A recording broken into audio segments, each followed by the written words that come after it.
What is up, everybody? It's your boy Banky 101 coming at you today with a story.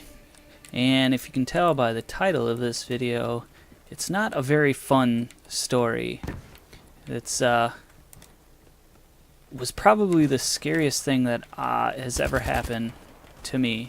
I've had some stuff that was similar happen to me, but I literally almost died. So the night before last, I was sleeping, nice, fine, you know, normal people sleep, right?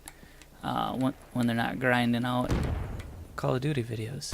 But I woke up with a Charlie horse in my right leg, so bad that it woke me up out of a dead sleep.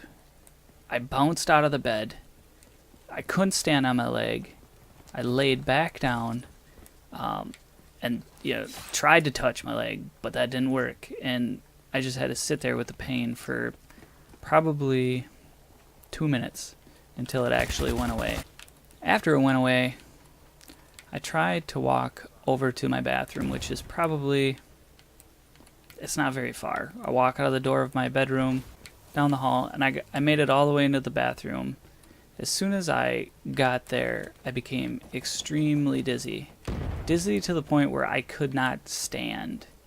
I had to sit down in my bathroom, and I pretty much curled up because I was so dizzy.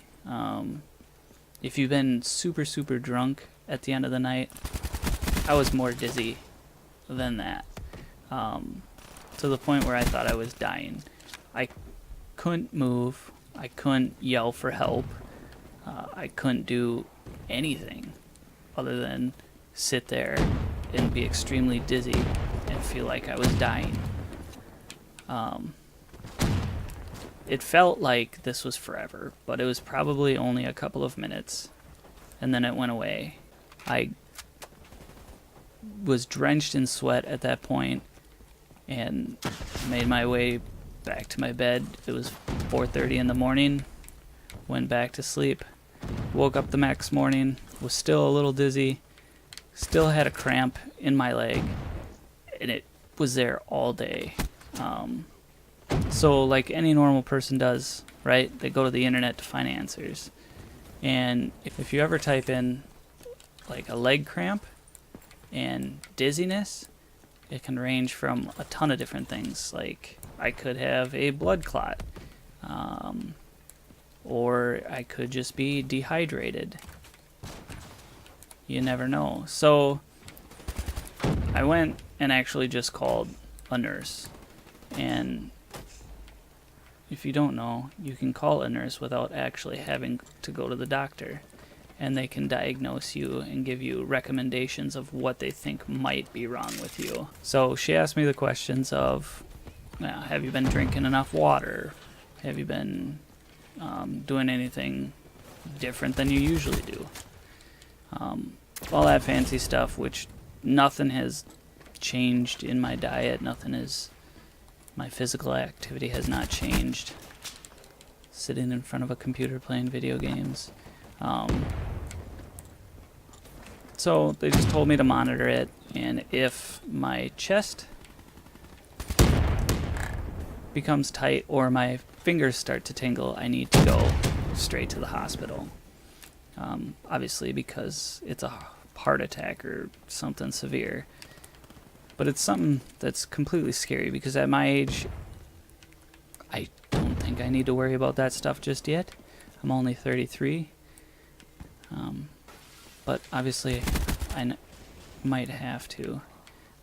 The only thing that possibly, the two things that I think could have been a contributing factor to all of this is, one, I used to drink probably like 3 to 4 rock stars a day. And if you look at the caffeine intake, those things are like 250 milligrams of caffeine per can. So you're looking at a grand total of 750 to 1,000 grams of caffeine, which I don't think is healthy for anybody.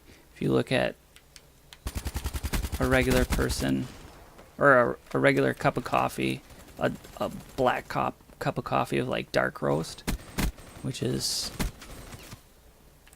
darker than just doing like obviously a lighter coffee or whatever.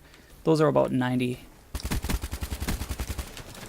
grams per cup of coffee. So somebody could have 6 cups of coffees and not even come close to the 3 or 4 rock stars that I was having. If those weren't a contributing factor, it was probably due to the fact that I had a Charlie horse. I was laying down, I stood up real fast, I laid back down, and then stood up real fast again, which got me lightheaded. Alright guys, so that's my story. That's exactly why you didn't have a video from me yesterday, so I apologize about that. Hit that thumbs up, leave any questions below in the comments, and like always, catch you guys on the next video.